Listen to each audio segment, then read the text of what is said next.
Welcome to the Jeff Knows Inc. Entrepreneurial Show with your host, Jeff Lopes. We are live on the Jeff Knows Inc. podcast. I'm your host, Jeff Lopes. Super excited to have on today Emily Rivera. What is up? How are you?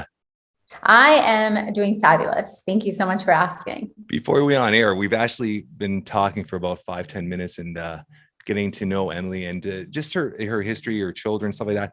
I want our audience to kind of know a little bit more of what you're currently doing. And then we're going to go on and just talk about your upbringing and where you're brought up and what got you into the field and all those kind of stuff like that. So what are you up to now? So currently I'm an intuitive coach, and I've been doing this for over a decade, have helped people with growing companies, building companies, financial growth. I've helped people with personal situations, divorce, cancer. The way that I work, I hear guidance, I see guidance, I experience guidance moving through my body. So everybody I work with is very unique. And then the guidance and the coaching that gets provided is very unique, very catered to a person's journey. And I'm currently working on helping kids that are sensitive and intuitive. And even though my company's been running for over a decade, I'm branching out to creating or developing a new part of the company or a new way to deliver, serving more of the younger generation. What got you into that? Well, I was one of these kids, and even within the work of doing what I've been doing, I've had a lot of these kids find me on their own. Yeah. So I've been helping them, or parents find me. And then I've been coaching these children since the youngest has been around 8, like personal one-on-one coaching. And it's been beautiful to see because it's helped these children enable a level of confidence into understanding why they're sensitive and why they're intuitive and how that's really their superpower. And from experience, the children that I've worked with, when they can really own and understand why they have their gift, their accessibility beyond the normal, it's because they're here to do something greater, right? They're here to deliver something that goes outside the normal, and that's what they need to lean into as they're growing up. And I've had kids create companies at young ages and become multimillionaires, and then I've had other kids who've just created programs and things to help other children and other people in walks of life. So yeah. So when a parent comes to you and sources out your knowledge, your ability to help their children pull what's inside them out, like what's the process? Like how do you, is there everybody you take on, or is there individuals you kind of say like, we're not going to work with you? Do you take on every kind of situation with the children, or how does that all thing? Because what a child has and what a parent thinks they have could be totally different. That's a great question. Yeah, that's a wonderful question. Usually when a parent finds me, or if a child reaches out to me, like I had a child probably 3-4 weeks ago who reached out because she went from label like quote unquote normal to all of a sudden hearing stuff and seeing stuff that she's never experienced. And usually when they come to me, it most of the time is a match. I'm trying to kind of go into my history. I haven't yet had a situation in which a parent comes to me and says, hey, this is happening with my child, can you help me? It's always usually yes. But when parents come to me, their children are seeing spirits, hearing stuff. They're seeing things about the future. They're talking about things that happen in past lives. Like it's just, I have parents who reach out whose 1-year-olds and 2-year-olds are saying that they came here with other kids to help the planet.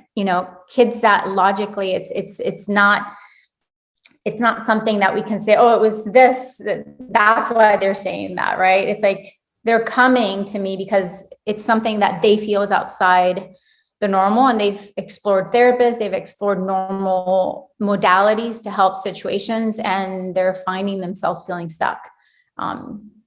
So now, usually when a child or a parent comes to me, it aligns where it's the perfect fit. Yeah, I was having this conversation the other day with somebody, and this is a conversation we have a lot, where the school system seemed to suppress children from their creativity, from their energy nowadays. I mean, it feels like in the school system, a kid is not interested in listening to the teacher. Their energy could be focused on something they enjoy doing, and because they can't focus on that subject, or they're not, automatically it's, let's medicate them, or let's push them to the side, or let's label them or diagnose them with something. Where's your mindset with that? I used to be an ESE teacher, Okay. which I honestly feel was in preparation to all of this. And as you know, as I mentioned, my daughter has Moet-Wilson syndrome. So she also falls under a very untraditional way of guiding. It's interesting because what audible thought or word I heard is like, I feel like our systems have been very well equipped to teach children to conform. And a lot of time these kids who are sensitive and intuitive have a really hard time, because they're not just sitting in a space of what's easily tangible or experienced through the senses. They're having more taking place. And I do agree that a lot of these kids end up getting medicated. Because, it's like, how do you help? What do you do when there's no toolkits or no answers into, like, how do I get them to sit still? How do I get them to not be so emotional? How do I get them not to be so, and I'm hearing the word obsessive, right? Obsessive, even with their behavior and their distractions. So based on that word, I feel like my hallucination is that these kids are coming to change our systems. Like, that's part of their purpose, and the challenges that we're having within the system, education and even they're saying even in labor, even in the workforce, is like, there's certain challenges that we're coming to have that are intentional. They're intentional because there's changes that we are needing to make in the system, the way we teach and guide a child. And there are going to be more of these kids challenging the system, so that we get to a place in which we say change is a must. It's not a maybe, it's a must. And where is your mindset to? I mean, just because you're talking about change in the system, I'm a strong believer in our educational system, especially when you get to the high school level, doesn't prepare our young youth for the real world. I mean, certain things that should be taught. I'm a strong believer is just sales, networking, communication, certain stuff or not, and they're stuck with algebra and stuff they're not going to really use in the real world. You're coming from that sector. Where's your mindset with our educational system? And I'm going totally probably not where we expected to go. I just want to hear your mindset with that. Oh no, I love this. I love this. One of the things that I'm seeing, and I'm seeing myself walk when I used to be an ESE teacher, I worked with gifted kids as well. So me walking into a mainstream class looked very different than walking into a gifted class. And when you talk about the system, I think that there's been a code that's been cracked with gifted, like how gifted children are taught, that if we could adopt more of that type of education within the mainstream, we would actually be doing a better job in the networking because there's a lot of creative teaching that takes place, and a lot is reinforced that helps the child to go outside.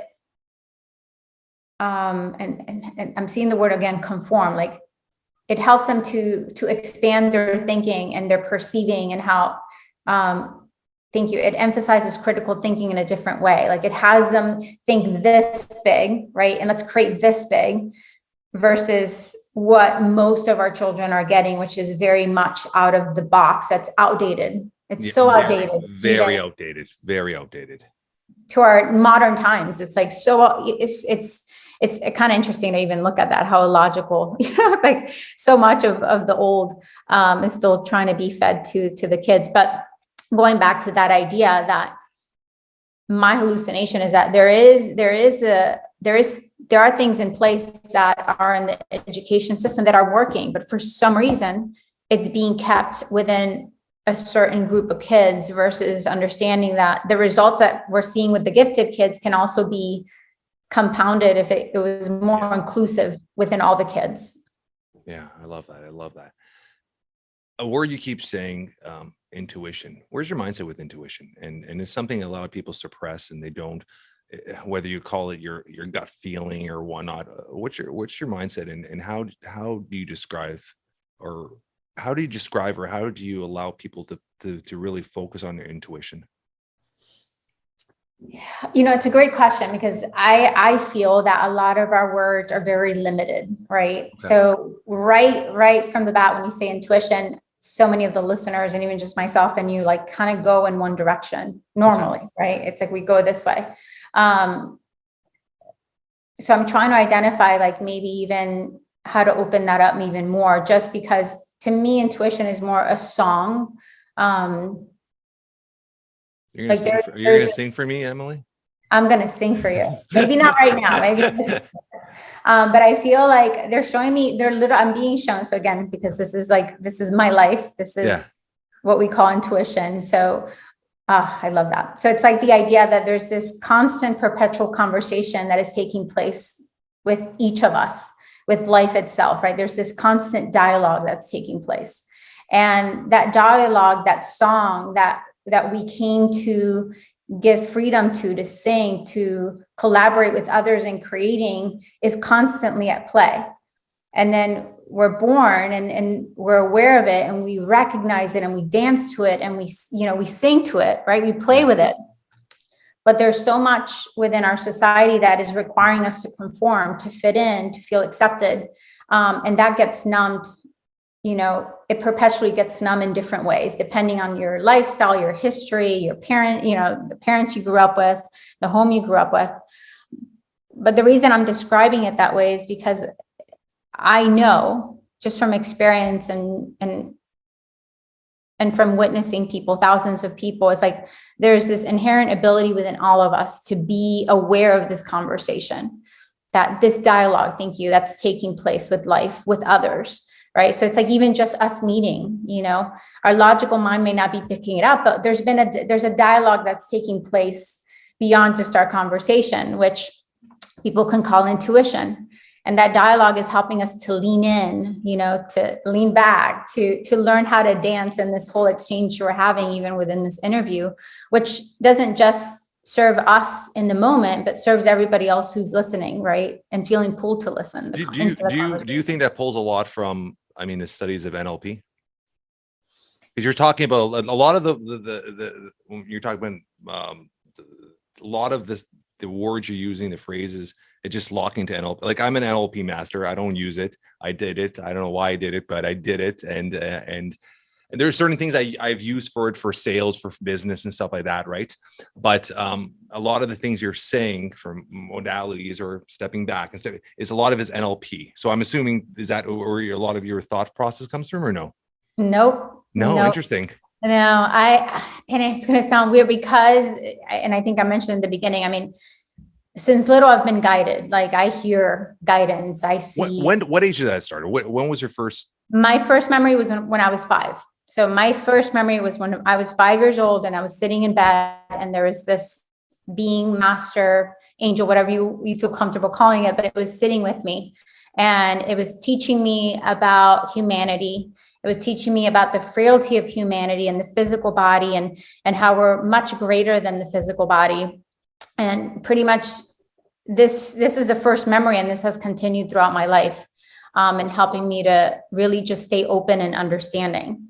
So let me jump in there. As a child, when you approached your parents with it, were they open to listening to that, or were they shutting it down? And don't take it the wrong way. I'm just. Oh, no. This is great. It's a great question, which is, it also fuels my why of why I'm helping these kids. Yeah. I was very blessed, and that when I would talk about things or express things, my parents never made me feel different.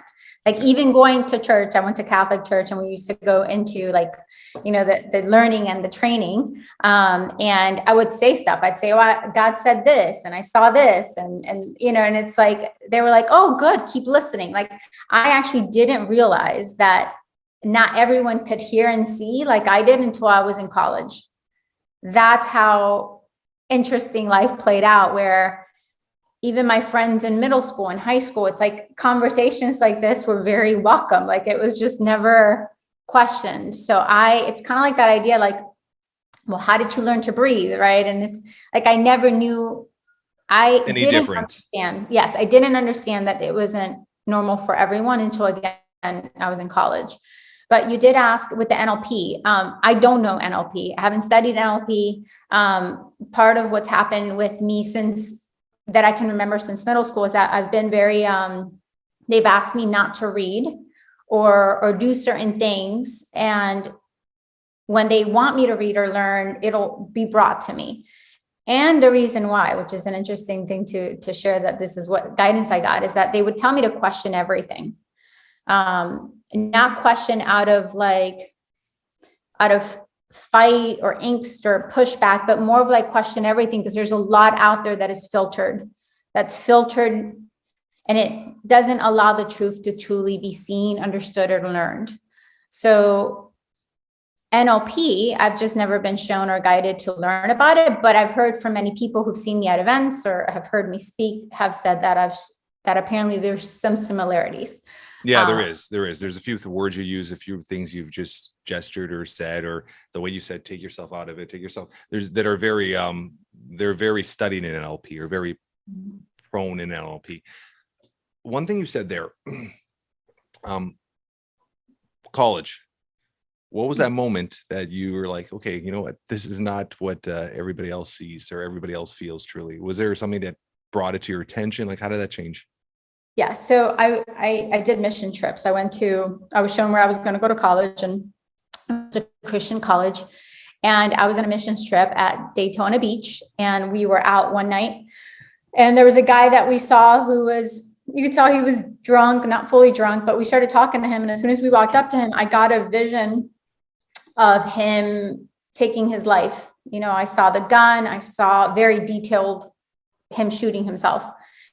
And when we started talking, I said to him, you know, were you planning on taking your life? And he just starts weeping and crying. And then I shared with him what I had seen, which is him taking his life. But then it's kind of like I get a vision, and then there was a split vision.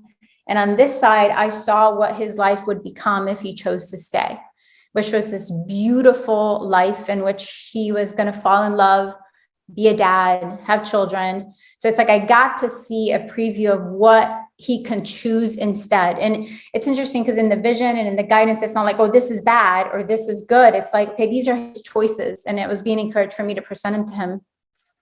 So when I told him, I said, if you choose to stay, this is what I see for you. And again, just weeping. And that conversation led him to actually want to join us. And he told us that he had the gun at the hotel, and that's what he was planning on doing that night after he was done partying. And when that happened, the next day, which all in his own good intentions, the leader of the group pulled me aside and said, you know, God doesn't talk to people like that. God doesn't give visions like that. Like, pretty much, how dare you? You should never do that again. And even though we could tangibly see the positive effects, right? I understand that in his own leadership of the group, it threatened a little bit of what was seen as adequate or appropriate.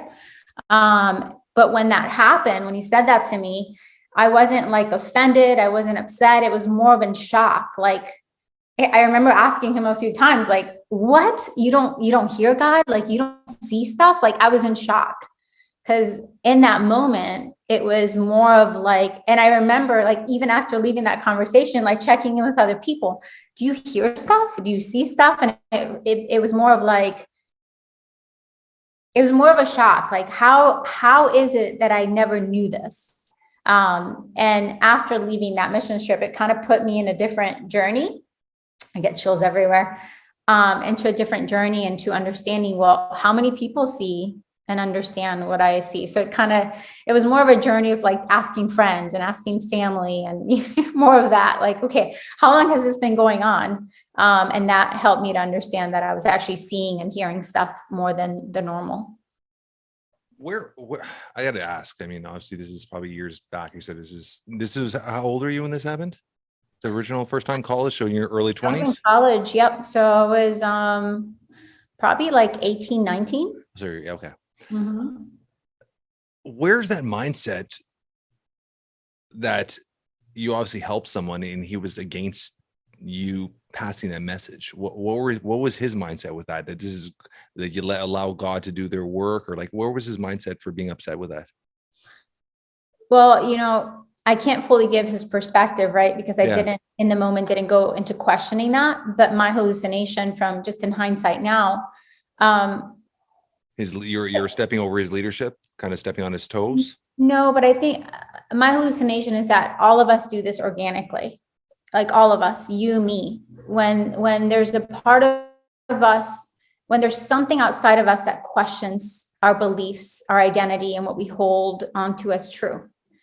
So I don't feel like he did it as like, oh, you're questioning my leadership, but it was like an authentic, like I was shaking the foundation of something he held so true to himself about how his beliefs and stuff. Okay.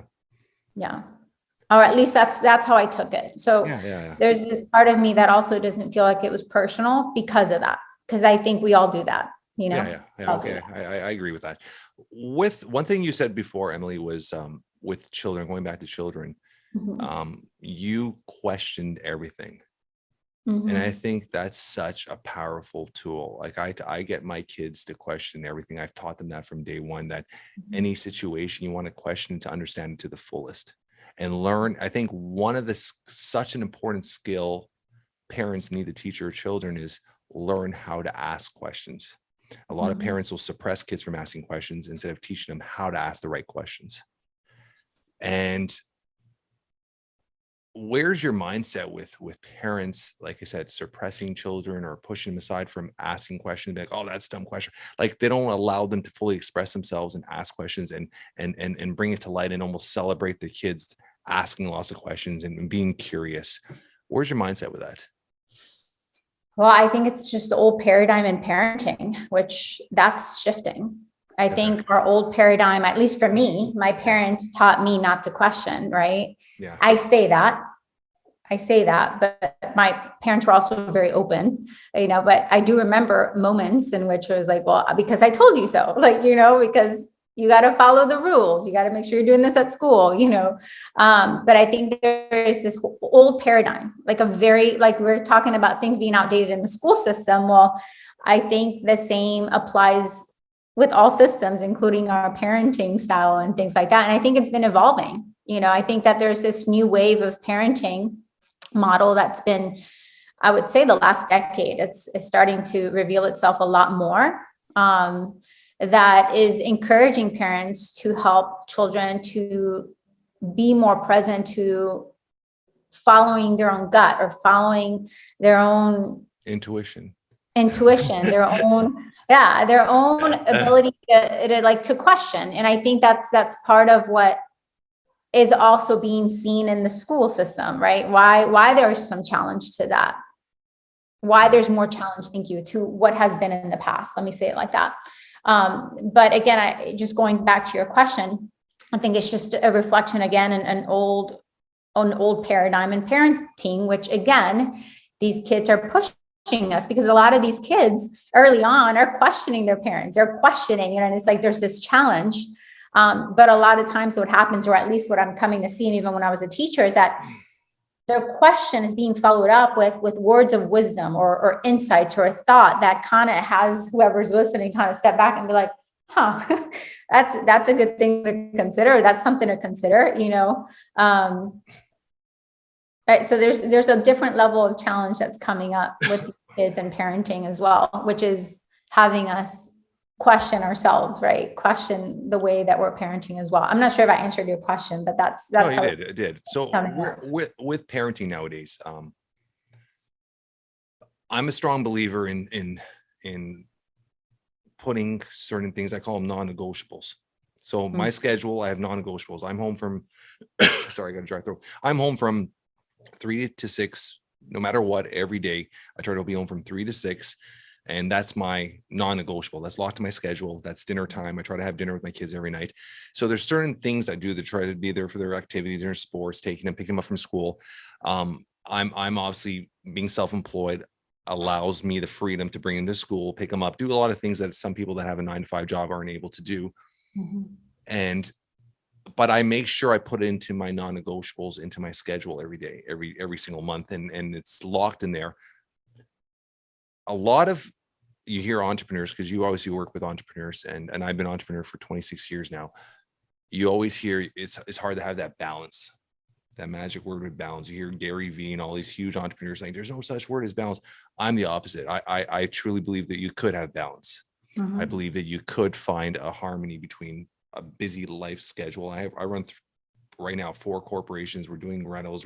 We're everywhere, but I never miss my kids' events. They're always for my kids. I drive them to school. So you could find that balance. And there's certain sacrifices you have to do. I'm up at 4:30 every morning, not because I like to.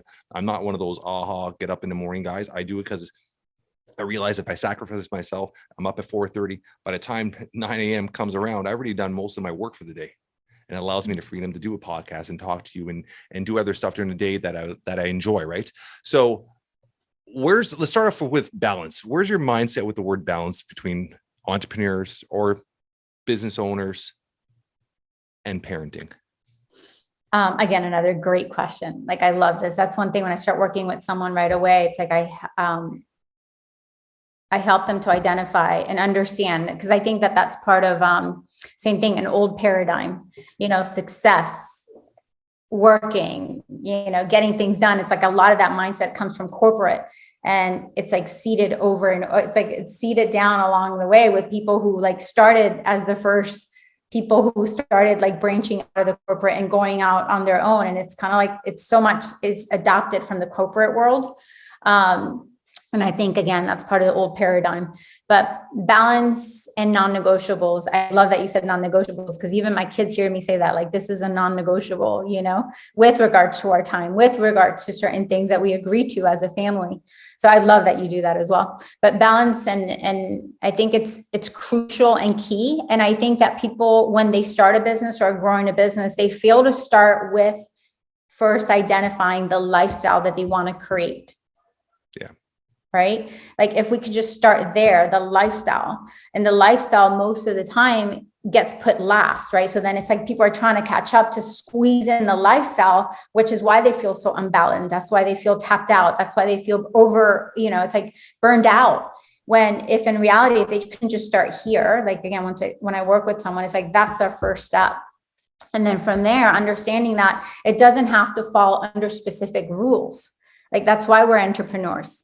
Right? Because we are meant to give voice to how we want things to look, not the rules that have been passed down from generations or from whatever other ways they are passed down. And my hallucination, and what I've come to see from myself and other people that I've worked with, is that we can shapeshift into creating what we want if we just decide we can create it. And for me personally, I have certain days of the week that are a non-negotiable, committed to certain things and ways that I want to grow, right? So that there's a way that I set up my schedule to make sure balance is part of it. I'm very present in my kids' lives, like since day one. It's like I'm very present, and it hasn't impacted my success. And I've met people that they say, like, it's not balanced. I don't have time for this. It's like, so it's kind of like they're saying the word deprivation, and I'm hearing the word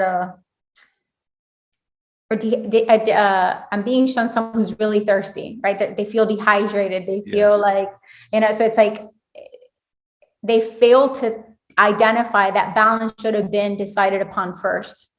Yeah. Right. And again, there's different people can look at it. I'm sure there's people who would argue with me, like, no, you should hustle and make it work first. But I've just come from experience and working with people that when you're able to identify the balance and non-negotiables, and I think people are want, but aren't willing to sacrifice to get what they want. Yes. And I think that's the biggest issue, right? I mean, it's you could hustle all day and work your rear off and be successful and put the extra hours in, but you might have to sacrifice and work a couple hours when the kids go to bed. You might have to be up at 4:30. You might have to sacrifice on weekends. It's learning what has to be sacrificed in order to achieve what you truly want. And I do something very similar to people that I work with, and I have a handful of clients I coach. I don't like coaching a lot of people. I just have a handful of clients I coach. And what I look at is the first thing is how do they measure wealth, and making them understand that. The second thing I try to do is what you hear 80-90% of the time when somebody's on their deathbed, the regrets they have. Mhm. And I start looking down and breaking up. If something were to happen to you today, how would you want to be remembered? Are you living that life to the fullest? Mhm. And I look at that and I say, okay, what things, if something were to happen to you today, what things do you feel like you would regret? Have you made a phone call to that loved one? Have you reached out to those friends? Are you doing the things you like? Is there certain things in your life you've always dreamed about doing, whether racing a car or it could be anything? And Mhm. are you actually finding time to fit those things in? So I look at it is where do you measure wealth? Because we need money to do many things that we love. It's just how are you going to accomplish to get that money and then allow it to enjoy that time of that or that freedom that money brings, right? So a lot of people, once they start getting a certain amount of money, they enjoy the prize that comes with the money, but they don't now start enjoying the freedom that came with that money. Does that make sense? Yes, yes. And thank you for sharing. One of the things that are you okay if I share something real quick 100%. with this? What I've come to witness, and it's exactly what you're saying. It's like if we can get clear in identifying the belief structures, right, that are present about success, money, wealth, if we can get clear with that and then identify, well, what beliefs actually need to be adopted that will help you reinforce balance, wealth, expansion, right? In a way that doesn't have you sacrificing in unhealthy ways. Yeah. So that's what I'm getting, because what I've come to realize, and I'm sure you see this, is like when people can redesign their belief system in a healthier way, what happens is that they get more productive. So what could have taken them, and I hear this from people all the time, clients all the time, they're like, I don't know how you did it, but I actually feel like I have more time. Yeah. Yeah. But when we reframe, when we reconstruct whatever belief systems have us sacrificing in unhealthy ways because we believe that's the only way and that's what needs to happen, when it gets re-guided and I'm hearing the word reinvented into an empowering way to create, right? To thank you, to promote growth. They're saying growth and they're showing me money. When we can do that, what happens is that the mind and the intellect works for us in a different way, right? Energy, emotions, motivation works for us in a different way. So what happens is that productivity gets compounded, right? We kind of quantum leap results that could have taken us maybe 2, 3, 5 years. But when we redesign our own landscape of how we see wealth, success, and what's possible, we're able to compound and multiply our results in ways that we couldn't have ever been able to create or step into or perceive with the old belief systems that were driving the car the whole way, right? It's like it would change things drastically. Where's your mindset? And I brought this up a couple of minutes ago, is with living with no regrets. Gosh. Because I'm all over that, and I'll explain it in after why I'm all over that. But where's your mindset with that? Well, it's funny. It's like I feel like it's a motto all of us should be living and adopting, because the reality is we don't. I mean, it's kind of like I'm saying something everybody knows who's listening. It's like we really don't know when our last breath is, and I've taught this to my kids, teach it to my daughter who's 19 is different because she can't communicate and understands life differently. But my 18-year-old, my 5-year-old, and I live it that way, and I show it with it through my example. It's so, I had a heart attack in 2019, and I felt like before you had a heart attack in 2019. I had a heart attack 2019. So before that, I lived life with no regret. Like I was so committed to making sure I showed up. My dad was a great example of that, and he taught us as kids. But when 2019 happened, I actually felt no regret other than wanting to spend more time with my kids and my loved ones, and again, I think that that's ultimately what happens when we're confronted with the idea of death, and not just conceptually, but like we're living it, we're having an experience that has us really look at it. And it kind of reminded me again why life required more of me.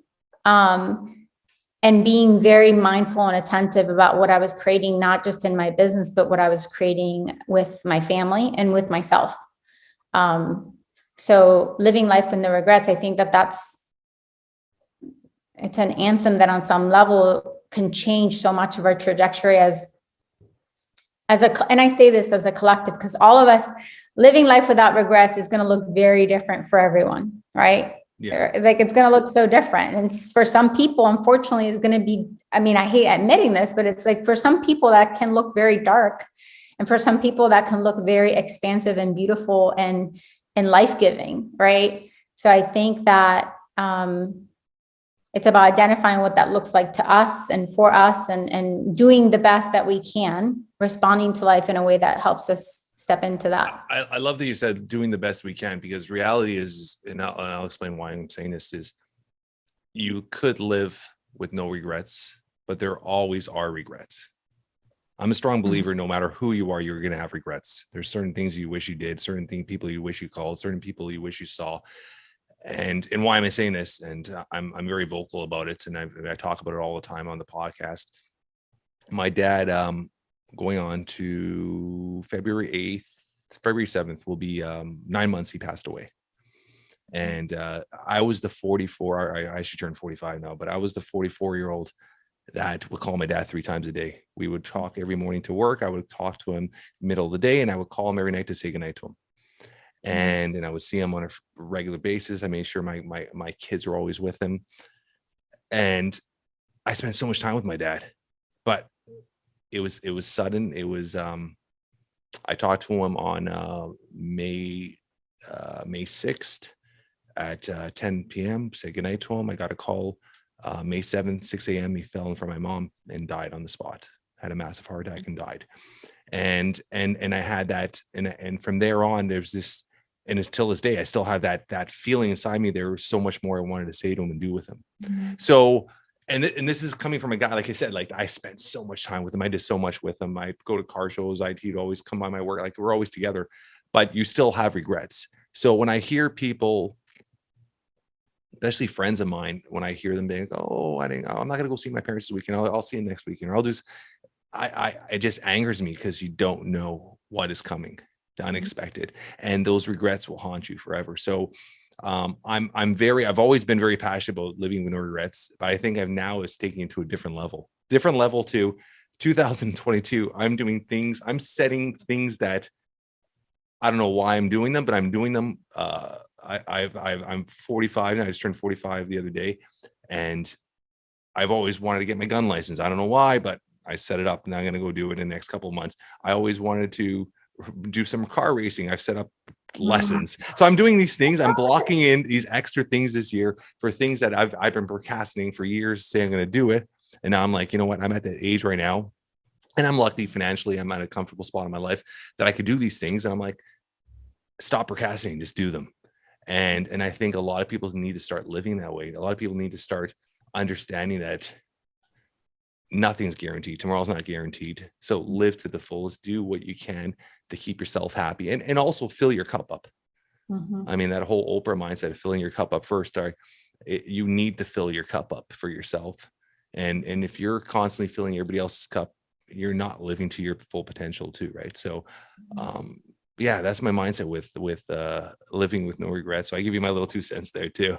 No, it's great. And it's interesting because I'm audibly hearing, if you're okay if I share this, and I just realized I'm going to have to put my computer on the charger. I'm so sorry to do this while we're interviewing. No worries. But one of the things that I'm audibly hearing is like, that's part of the gift that our children are helping us to understand.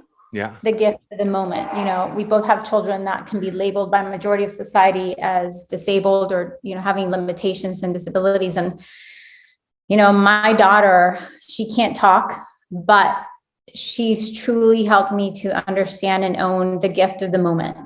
She savors every moment. She's happy. It's like, she's literally happy. Yeah. I don't know if you've heard a few times we're talking, she's laughing, It's like, she's just, and I think part about life, living life without regrets. Yes, it's about doing those things like you mentioned. And again, I am so sorry. Doing these things that you're mentioning, But I think that we also, there's a gift, there's a portal we can enter with life when we could also savor the moment we're in, right? The life we're in, the gift and what can be experienced in the now. And I'm sure you see that with your son, you know, it's like he's aiming for things and he wants to, like you mentioned the marathon, and like, yeah, he's going for things. But I'm sure that you probably can see within him how he does savor the moments with you, right? It's like just oh, he's daddy's little boy. I mean, he will not go to bed without coming and give me a hug and a kiss. He wakes up in the morning, the first thing he does, he has to run to my room and give me a hug and a kiss. He's like the sweetest little angel. Yes. And I call him my little puppy. When I come home, it's either him, it's a race between him and my lab to the front door. Who's going to come see me first, right? So it's and then it's crazy because I have a daughter. My daughter's 15, and she's the pure opposite. We talked about, she's gifted. She's 100% straight A student, high performance dance. She's just, everything came easy to her. Mm-hmm. Anything she does comes so easy to her. Mm. But she's also this almost like kindred spirit. She's just sweet little angel, and she does things subconsciously to help others, and she doesn't realize them, that other people are acknowledging them. I'll give you an example. She graduated, she's in grade 10 now, but she graduated grade 8 during the peak of the pandemic. Mm-hmm. So she had like all the schools in Toronto, Canada, they all got shut down. She was doing her homeschooling. So she graduated. Life was crazy. We spent a lot of more attention towards my son for his schooling and stuff. And it came time for her graduation. It was all virtual. So we had her family over, we had a couple people. It was live on, we put the laptop, hooked it up to TV, we're watching. And it was a virtual quote unquote graduation, grade 8, which really sucked because she really wanted to have a proper graduation from grade 8. And the principal comes on, and she's talking, and she goes to the point where she's giving awards out. And the first thing they did was honor roll. She got honor roll. We weren't even aware that she was on her honor roll. She's been on the honor roll for now, and even high school, the first 2 years of high school too. She was on honor roll. So we're all excited and happy. And we're like, wow. And then it came to one of the last presentations for the evening. And they said, and the principal was talking, she's like, this is a very special one. We've been watching this young lady for the last couple of years. And it's a sibling award for somebody that, I don't remember the name of it, but somebody that stands out and takes care of their sibling and puts their sibling first. And she won it, which is heartthrobbing because we've put so much attention and energy towards my son that sometimes I feel guilty. I feel like we don't give her the full attention she needs, because I'm like, she's okay. She could do it on her own. And at the same time too, that is not, I mean, some children will push that away and not be almost in a way focus on themselves, not their sibling. And she realized how much her brother needed her, and she put so much attention even at school, and no one's there seeing it to help her brother, and the teachers are recognizing, which is so amazing, right? So I mean, as much as I guess we've done something right with her, she's doing well, but it's amazing where she recognized that at such a young age. And it was subconsciously, it wasn't even anybody telling her to do what she was doing on her own, which is pretty special. Mm-hmm. Yeah. And as you're talking, it's like that acknowledgement and celebration of our children. Gosh, they're such amazing teachers, right? It's like, we think we're like guiding and supporting them, but they're like teaching and guiding us way more than we realize. She has my 19-year-old, the one who's disabled, has her sister who's 18. And I remember one day a friend had offered to publish her book, and we were driving, and I was like, oh, he's offering to publish your book and for you to write a book. And she goes, well, I don't know what I would write about. And I gave her some suggestions, and I said, even you could even write a book about your sister, because my daughter Isabella since she was born, she was probably more around 2 and 3 and on, she was in the ambulance, she was in the hospital, helping with her sister. But she grew up so quick. And I've had those moments, like what you say. It's like, I wish I would have had more accessibility with my time and energy, especially when Caitlin was having so many traumatic experiences, right? So many emergencies, for me to be able to be there for her. so I said, well, why don't you write a book about your experience as a sister of of Caitlin and the challenges. I said the challenges and all that stuff that were part of it. And with everything that played out in our lives, I said, I don't see it as a challenge. She's like, it's helped me to be who I am today. And she's like, I'm very happy with who I am. Like, I love my life. Yeah. I love everything about my life. And it was perfect, but also there's just that, I don't know, just reminder, especially with our situation. It's like, as parents, we do our best, right? But there's this level of mastery within our children that we may not see right away, but eventually we get glimpses of it. And that was a moment for me with her, which it seems it was the same with your daughter. It's like, this is what it's like, I've got this. This is what I came for, this is what actually helped me be who I need to be. Just like with your daughter, it's exactly what's probably made her so successful in her academics. And I'm sure even just who she is as a young woman. So it's just beautiful. She's Thank pretty, you. she's pretty amazing kid. She's 15 years old. I mean, this kid cooks, cleans. She's a little machine, man. She's an absolute little machine. One thing that you said, and that we're constantly learning off our children, and I think that's so valid. I've been told so many times of people that know me, like I'm so driven when it comes to business. When when I put my head to doing something, it's done. And I've written a couple of books, and I got the podcast, and I run a couple of companies. My main company is a company called Kimura, where we've had just past 16 years. We design and manufacture boxing martial art equipment. That's our main brand. So I do that. I do a bunch of stuff. And I was told so many times by people that Tiago, I always hear this, that Tiago was very lucky to have me as a dad because I'm so driven. I was meant to be his dad. And it's like the opposite. Like, he was meant to be my son. He's totally changed me as a man, as a father, made me really appreciate the sit back and the little stuff that we celebrate. I mean, I remember it took 3 months for him to hop on one foot, and we do it every single day for 2-3 hours to practice to hop on one foot. Now this kid's doubled on one foot, jumping 2-3 steps at a time.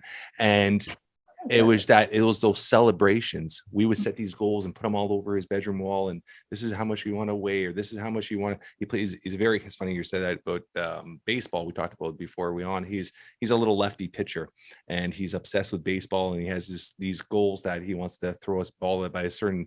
He always sets these goals of speed and all this stuff. And once he sets them, it just, his mindset is just, he will not stop till he gets them. And I'm like, how does a 13-year-old have that drive? And I think it's he doesn't know no other way. Right. It was just like that struggle from such a young age has taught him to be relentless. And I use that word, like I literally have that word tattooed on my wrist, relentless, because it's such a powerful word that subconsciously his desire to, quote unquote, our society to be normal is pushed him to be so relentless to fit in. And now his relentless behavior, he realizes that it's subconsciously, it's inside him now, that the harder I push myself, I don't have to be average. I can be better than average. And he's surpassing kids that like baseball. I'll give you an example. When he first played baseball, his first tryouts for a rep team, that time he was still wearing AFL braces, but he wouldn't wear it. Like, he would take them off and wouldn't wear them to training or anything like that. And he went for tryouts. And from home to first, out of, I think the kids were like 40 something kids that tried out for that team, he was, I think, the second or third slowest. And obsessed. He went the next year for tryouts, and he was the fourth fastest on the team. And it's just that mindset of just, once he's locked in, it's just unbelievable where he gets accomplished. But I think that's something where we're all like that. I think we just don't know how to push within ourselves and how to be able to push that out of ourselves. And I think that's why you see the achievers and people that never really achieve what they should be able to achieve. So where's your mindset of breaking out of that for people? So I want to answer your question, but if you don't mind, I'm hearing something that I want to just share real quick. And I think what I'm understanding, because I'm hearing the word, they learn to use life's resources in a different way. Yeah. And it's like, your son, even my daughter, even though she has her own limitations, she's learned to use life's resources in a different way. And when we're normal or healthy or fit in what is okay, let's say it like that, we ultimately subscribe to the limitations and how to use life and how to use life's resources, right? And these children and individuals that have these limitations, they have no other choice but to use life's resources in a different way, which push them and us into witnessing more of what's possible, right? Through their limitations, through their perceived limitations. But just had to speak to that because I was audibly hearing that. And I'm like, yeah, I like that. I resonate. I'll give you an example of that. My son, he had 7 organs that were damaged at birth, and part of his brain was damaged, and his brain learned to create new highways, create new paths. So he was supposed to be genetically, or whatever you want to call it, right-handed. But because that part of his brain affected his whole right side of his body from a very young age, he had a lot of difficulty even holding a pen or pushing anything. So, I mean, over the years, now he's fully balanced, and we've got him fully balanced, and he's doing everything with both sides. But he learned how to do everything with his left. And now he's a left-handed pitcher, and his body adapted subconsciously. Like I said, one of the things he didn't think of it. He just started picking up things with his left. Like, hey, I'll learn how to do it with my left from a very young age. And he learned how to do everything with his left. Now he actually does. He does everything with both hands, which is pretty amazing, but he really dominated, like plays sports. Everything is left hand, throws a ball, left hand, kicks left foot. And it's amazing when you're saying exactly, they've taken whatever resources they have and adapted to create whatever their path is through their own ability, right? Which is pretty amazing how resilient kids are. And I don't think we give credit to that. Yes. And it's interesting, like, you asked your questions, like, how do you get people past that? It's a great question, because I think my hallucination is that's a question that applies uniquely to each individual, right? Because all of us have such a different driving force. And of course, we can say that collectively we have similar driving forces, but the reality is that we all are so wired so differently. For me, when I've worked with people, I like to say, it's like, how do I wake up their fire, right? That's the question. Like, how do I wake up someone's fire? And a lot of times what I've come to witness is that it's outside the logic. When I look at it from my perspective, this may not be exactly but it's like, from my perspective, the way that I work with people as an intuitive coach, is like, I like to see what is their fire.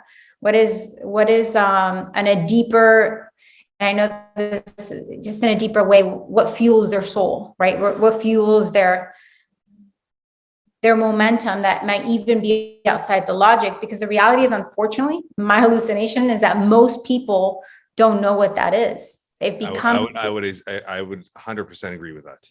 They've become so inundated with their normal, with their stories, with their life, with their expectations and rules, that most of them don't know that, and I think as coaches, you and I, our role is to help people find that greater fire, that greater why, that greater thing that can pull and move someone into seeing life outside of what they've known. And unfortunately, again, most people don't have that until life does a favor and gives them something and throws something at them that gives them no other choice but to wake up.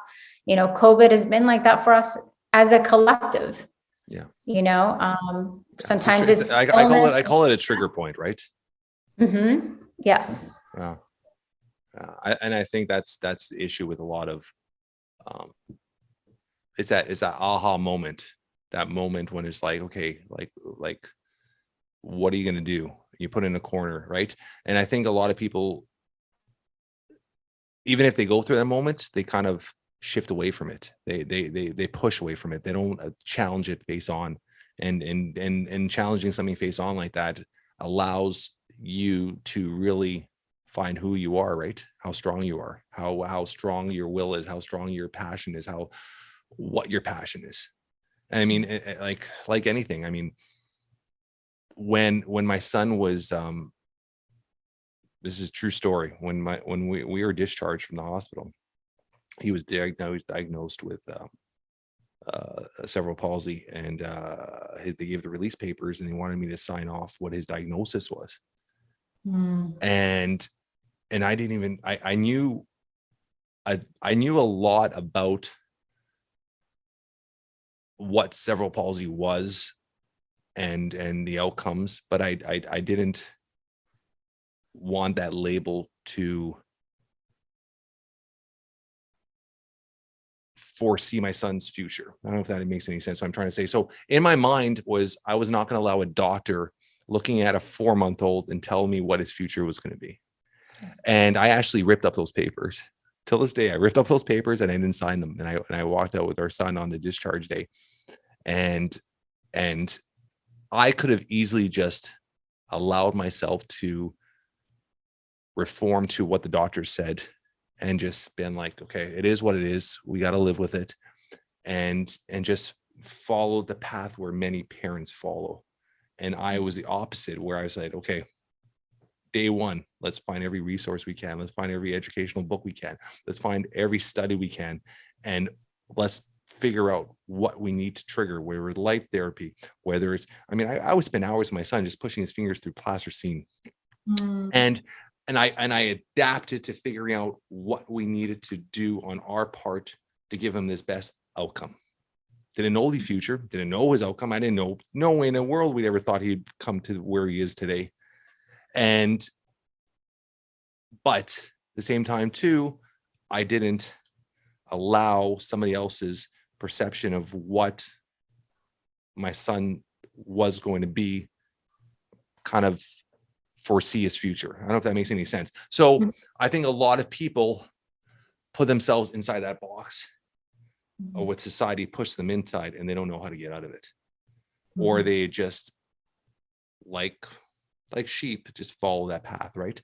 So I think it's the trailblazers, the people that are just that live outside the box, that just say like, I'm not gonna listen to you. I'm gonna do what I got to do to give myself the best option, are the ones that lead the way. But I think a lot of people sometimes need that, like you said, by yourself, need that push or that guidance just to open up their eyes, or that moment in life just to hit them, to give them to find that clarity, right?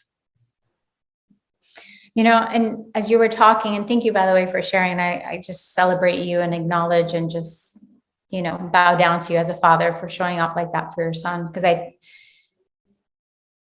it's beautiful and powerful. And I think also just people who might be hearing this story, it's like, even just our normal children, that's just, and I hate saying the word normal, but you know what I mean? Like, right. It's like, as parents, that's part of our role. And they're saying fire. It's like, I feel like it's a fire that most parents have not given themselves permission to own and feed, which is like, there's too much that gets given to us, too many expectations, rules, or child should be doing this, not doing this, right? Or depending on what their condition is, how it should look like. And I think one of our purpose as parents is to not be part of the presence in our child's life that tells them to conform, you know, and I want to celebrate that you did that. But one of the things that they kept playing out as you were talking, with one of my clients, we had a call. The conversation took place last week. That's why they're taking me back to time and taking me last week. And part of what they kept saying is that he really needed to own that he's in a cage. And it wasn't like they were having him not appreciate the life he was in, but having him understand that ultimately, most of us can very quickly and easily put ourselves in a cage with our expectations, again, with our stories and our rules. And part of our soul's purpose is to get us out of that cage, right? Like all of us on a soul level will come into this life saying, I am not going to get into that cage, right?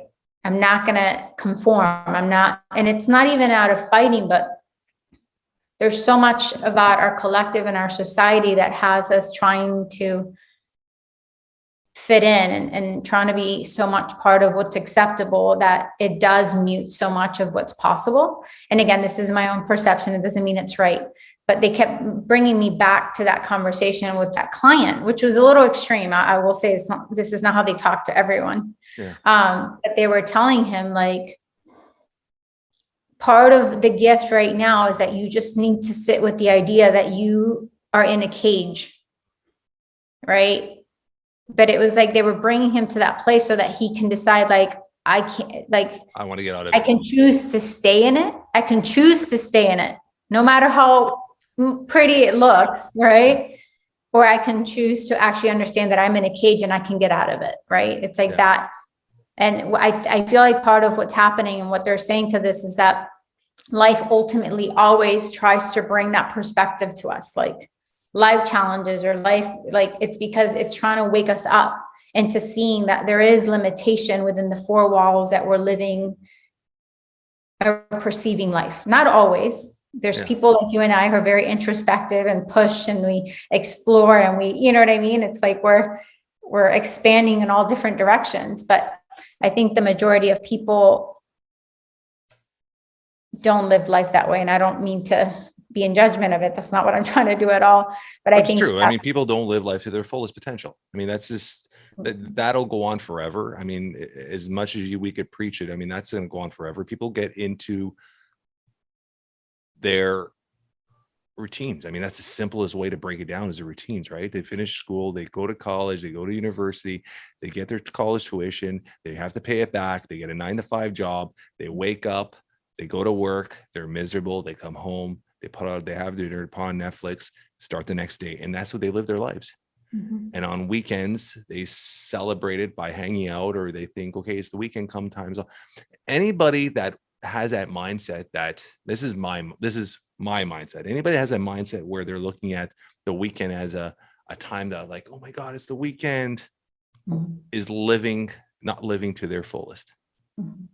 I mean, I'm the mindset where it's like Monday's like, oh, let's go work time. I get excited to start things, to build things, to try new things. And to me, there is no weekend. It's just, we got your 7 days a week, and what are we going to make the most out of every single day, right? But a lot of people, they have that, they become numb, and that's where society puts you in that box. And once you're stuck in that box, it's hard to break out of that system. Whether you got bills, you got mortgages, it's hard to start your own business. It's hard to break through. It's hard once you have a family, you have kids, you got responsibilities, you got food to put on the table, and that goes all the way back to living with no regrets. Because most people, when they do realize what has come about their life or how they're living, sometimes it's a little too late at that point to really do the things they always wanted to do. Yes. And thank you for sharing that. I'm audibly hearing, and they said it, and I'm like, oh, so I went like that because and they were talking about rules, like, and I recognize that this is something we're similar, and I'm sure a lot of your listeners are similar in this, is that there is a part of certain individuals' soul mission or vision or what they're defining as life being free of the rules, right? It's like there are no rules. There are no rules. But I think that part of that challenge, if we are people who are choosing to live in the idea that there's no rules, I can create and do whatever I choose to, it's kind of like checking in as well periodically. I mean, I do this once a year, right? Once a year. And I actually do it more than once a year. But once a year where I'm like diving deep and I'm like soul searching, like what is hiding inside me that is holding on to a belief, idea, a rule that is keeping me from my next, right? And without fail, something always shows up. But that's part of my commitment, right? It's like if I'm choosing to live outside of normal rules, then I have to ultimately understand that there's a dualistic part of our experience, right? We're human. Yeah. So ultimately, unfortunately, we are going to lean into rules and stories and beliefs, right? And it's like, it's a requirement to kind of check in and step in and check in, not just once or twice, but like as often as possible so that we can re-guide them. I do it sometimes every 8 weeks, sometimes every 3 months max. Is I almost dissect what is happening in my life. And then what I do is I call it the breakthrough part, where it's like these are the moments where I look at and I analyze work, relationships, but especially work and stuff, and I'll analyze what things in my life, or what things am I doing in my life personally, business wise, family, that don't need to be there. Because a lot of times we become numb to them, and they're just there, and we just do them because we're so used to doing them. They're routine, and they don't have to be there. And all of a sudden we clear ourselves, we eliminate these things from our schedule, and you realize the freedom it allows. And I also do that with individuals in my life. Every 3 months, I look at a list, and certain people in my life, I'm like, do I really need these people in my life? And it's okay, let's delete them out of my life. And doesn't mean I'm never going to talk to them again, but at this point in my life, they're not doing anything that are going to benefit or bring me joy or happiness, or there's nothing I could add to their life at that point. So when I realize that by eliminating certain people or eliminating certain things from my schedule, you allow yourself this freedom, and all of a sudden you got this open time that you could do something you really enjoy, or you could just, whether it's even just being by yourself. I think having those moments where you're just by yourself is so, like, right now we're I'm in the process of building out a beach house about 3 hours from here. Nice. And in a place called Savile Beach. And I picked it up. It was a 1970s cottage. It was supposed to be a little quick reno. I ended up doing a full gut to it. I'm pretty handy, so I do a lot of this stuff myself. I'm up there 2 times a week, sometimes 3 times a week. I'm great because my other companies, I got great staff. Everybody's doing amazing. So it allows me the freedom to be up there. But I'm up there. I was up there. I drove for 2.5 hours. I did about 8 or 9 hours of tiling yesterday, a bathroom. But the music blaring, I'm by myself. And to me, I need that time for myself every once in a while. And I enjoy it. I enjoy that freedom of just being by myself. And I didn't turn on I had my phone pretty much just on vibrate all day. I didn't pick up any calls, didn't check social media, didn't do anything. And it was just a day for myself. And even though I worked all day, it didn't feel like work, because it was just myself doing something for myself, doing something I enjoy. So I think a lot of people really finding that time for themselves is very important. And the only way to do that, I find, is really dissecting or analyzing what you're currently doing, and realizing what things you can eliminate from your schedule, or what people you can eliminate that are stopping you from having that time for yourself. Yes. And I'm audibly being encouraged. And thank you for sharing, because there are several thoughts that came up as you were talking. What I'm being encouraged to share is like when I do this, which again, I check in more than just once a year to do this, but when I do this in my year, and they're saying to include this part of it, because it does change so much, or at least for me, it has changed so much when I've done it with people. It's like I pull out everything, right? So this is again like a 1, 2, 3 day process. Like I'm just in my portal, silence, by myself. Yeah. And then what happens is that then I ask, well, what can I map out now, free of these limitations, right? Yeah. Free of these setbacks. Like what can I map out now compared to what I've been mapping? And it's always neat, because I think that that's what's helped me and supported me in so many ways. And even with my clients, it's like evolving even my vision, right?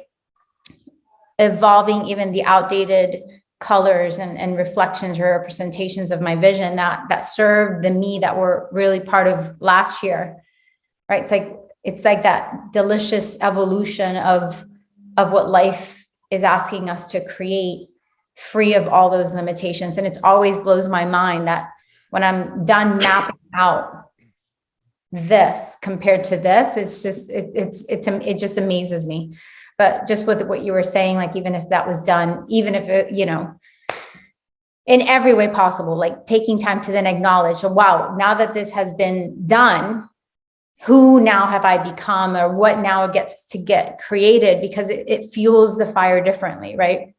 It fuels the focus differently. And what I was saying earlier, what they or encouraged me to identifies that productivity gets quantified, right? Things. Sorry. So I got to jump in there. Something you said, Mhm. who have I become? I think that's powerful because I think we're always constantly evolving and changing. How do you really come to an understanding of that? And how often do you really, I think it's something we don't really pay much attention to, but it's something that, like when you said it, it first came to my head. I'm like, who have I become the last year? Like you're constantly changing and growing. You're constantly learning. I'm a strong believer the day you die, the day you stop learning. You got to constantly be learning every day. How do you, or where do you come to an understanding of who you've become and when and how you're constantly changing? How do you, because a lot of people, like they said, they put themselves in that cage and they're constantly the same person. They don't allow themselves to evolve, even though they are evolving. Maybe they won't even acknowledge the evolvement, if that makes sense. How do you change that? So some of the things that I do for me in a visual sense, I actually even look at my old pictures, like, well, how did I look last year compared to who I look now? And I play with that idea, right? It's like, how do I hold myself different? How do I look different? How do I show up different? So that's a visual reflection that this kind of adds the playfulness to it, Yeah. And I can celebrate that even though I'm getting older every year, I see more of my youth, ironically, in my pictures. I agree with that. Yeah, I feel that's very much so. Yeah. So that's one thing I do. I also take time to look at my old journal, like what I was journaling then and what I'm journaling now, and how much my languaging has evolved, how much my perception has evolved. And I take time to just witness that for myself. And then because, and authentically, this started when I started going to Date with Destiny. So I create a whole Date with Destiny, the whole plan that I learned at Date with Destiny. So I've been very blessed because I've gone already 5 years. So that's been something more recent, 5 years, where I kind of look at what my board looked every year, right? Okay, my board looked like this year, and my board looks like how different it looks now compared to what I was a year ago. And then lastly, I like to do what I call is my map. And they've taught me this for a long time, where it's like, I asked to be shown the map for my year. And it's interesting because I journaled on this morning, because I coach myself once a week, like I do my clients, like I ask to be shown and guided. And one of the things that they said this morning, which was so good, let me see if I can pull it up real quick. I don't want to take, but, and they were telling me, like, they were pretty much guiding me like they do in the beginning in the year. And they said, reverse engineer is the audible word I kept hearing. Right. So when you're saying, how do you evolve? I like to check in, like, so I do this meditation too. So if I was to go back to myself a year from now, how would I tell her to reverse engineer what I've accomplished, right? Reverse engineer, like, how did I do it so that she knows where to go and how to make it happen? So that's another way I check in my evolution, because I see that the way I look at it is very different. And I honestly believe that just that little time that I take to just bless my old self and give her insights, I do this whole meditation exercise, that I'm empowering my 2021 self to become who she needs to be for the 2022 self, right? So that's part of my process. But what I audibly kept hearing this morning in my coaching, my self-coaching, is like, reverse engineer. And they were saying, look at the bigger picture and recreate from there, which you get it, because I'm sure you do this all the time. And they kept repeating, and this is where I went back to, it's like they said, see the landscape, right? Like, take time so they were asking me, even though I already did this a month ago, they were telling me once again, because who I was a month ago is no longer the same who I am today, according to the guidance I was getting, right? Yeah. Which, of course, that's life. Yeah. But it was like, they were saying there was a big gap between who I was a month ago to who I am today, which logically I'm still trying to like identify those things. And my voice is changing as I'm talking about that.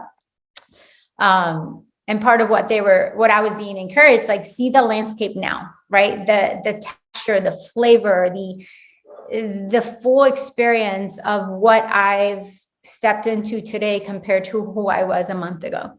And as you're talking, like, how do you, with the whole evolution and like looking back, I think sometimes it's not even a time thing, right? Evolution and who I become can change drastically within a week. And, it's not just a lifetime, or it's not just 10 years from now. It's not just a year from now. It just can change in so many ways. And I think that taking time to do the things that I'm sure you do too, it's like journaling and being present and introspective. It's like that gives us easy ways to measure where the growth has taken place, so that we can not just celebrate it, but anchor it and remind ourselves that we have the ability, the courage, and the strength needed to make other things happen. I love that you said that. And there's two things you said there. I mean, I'm a strong believer, and I always say this all the time, is, I mean, we're constantly evolving, we're constantly changing. I mean, every second we're on Earth, something's changed. I mean, that's just reality, right?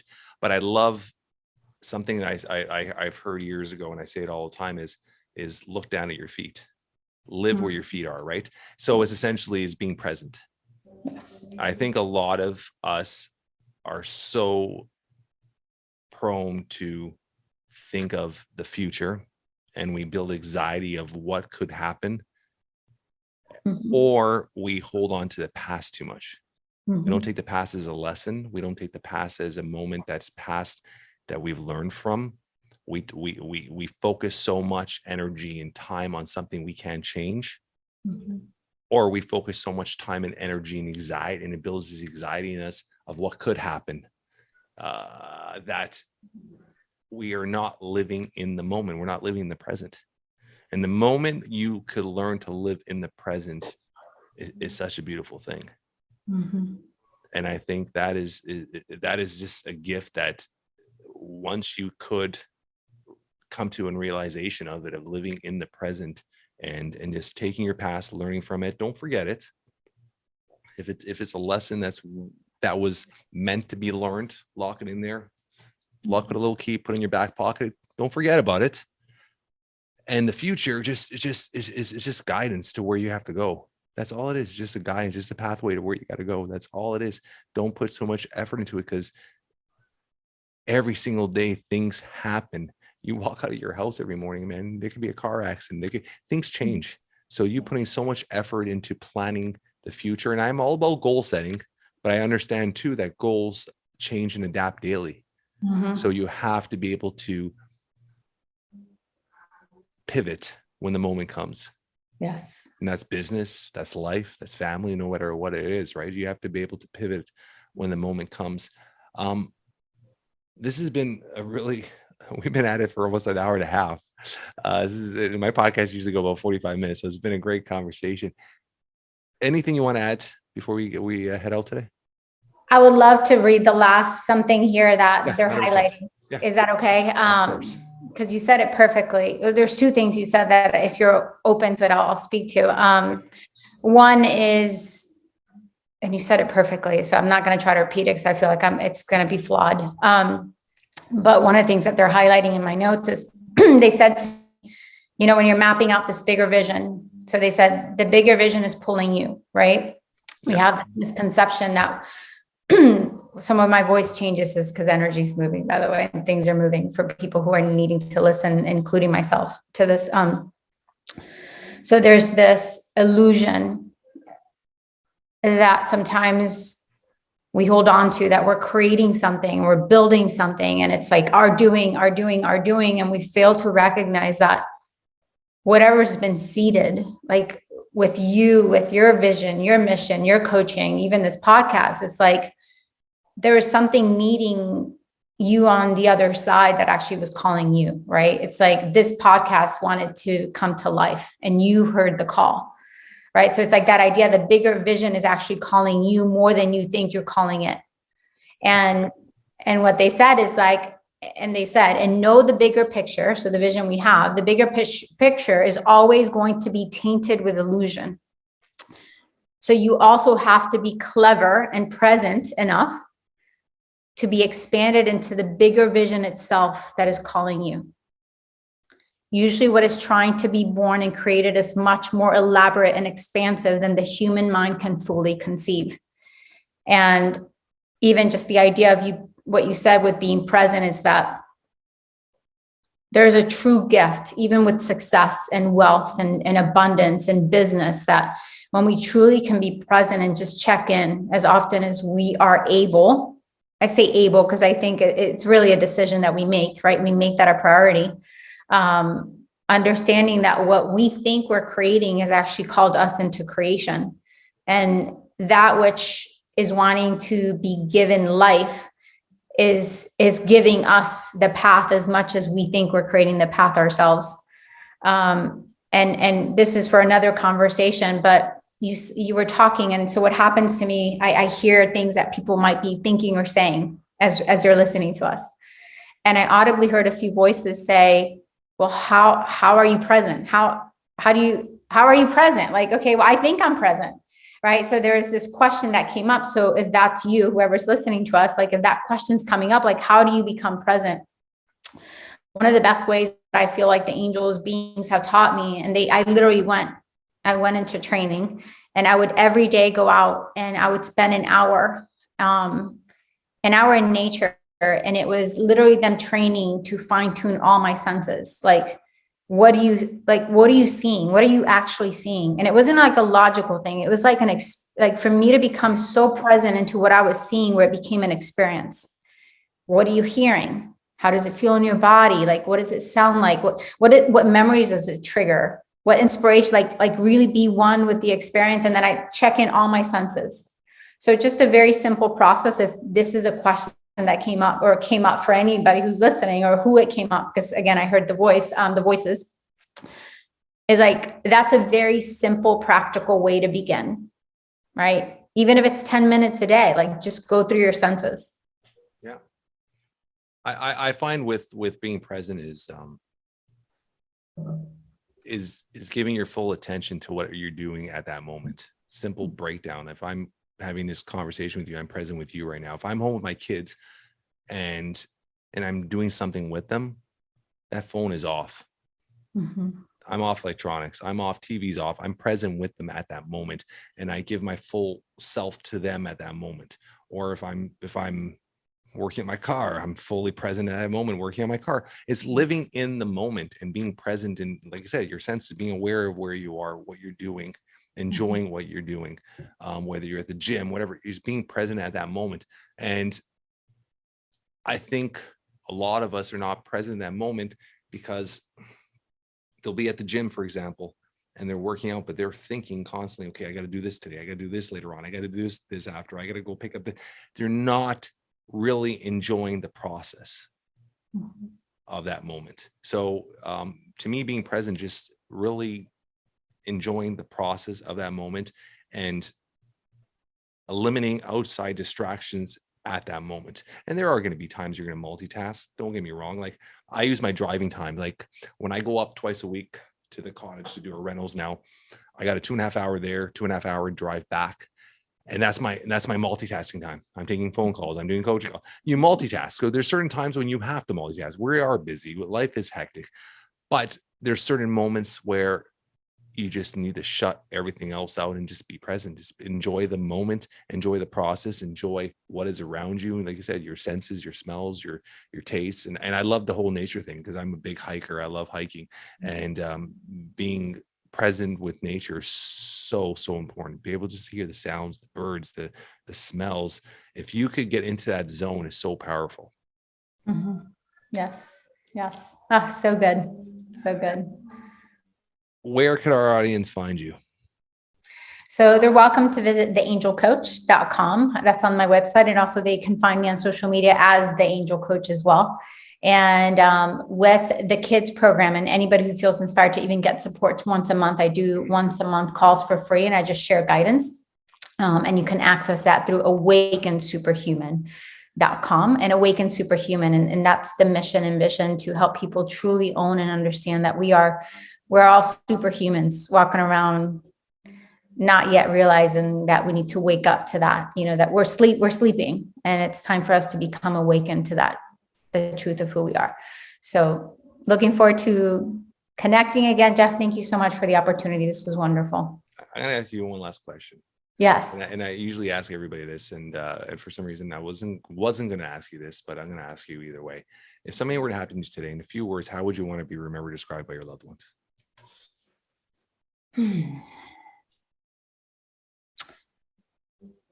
Someone who really truly loved, who showed up authentically loving them. And I feel like that's my priority. And I would love for that to be truly received and owned and understood by everyone who's touched my life. Love it. Love it. Love it. Love it. Thank you so much, hon. Thank you. Thank you. Thank you.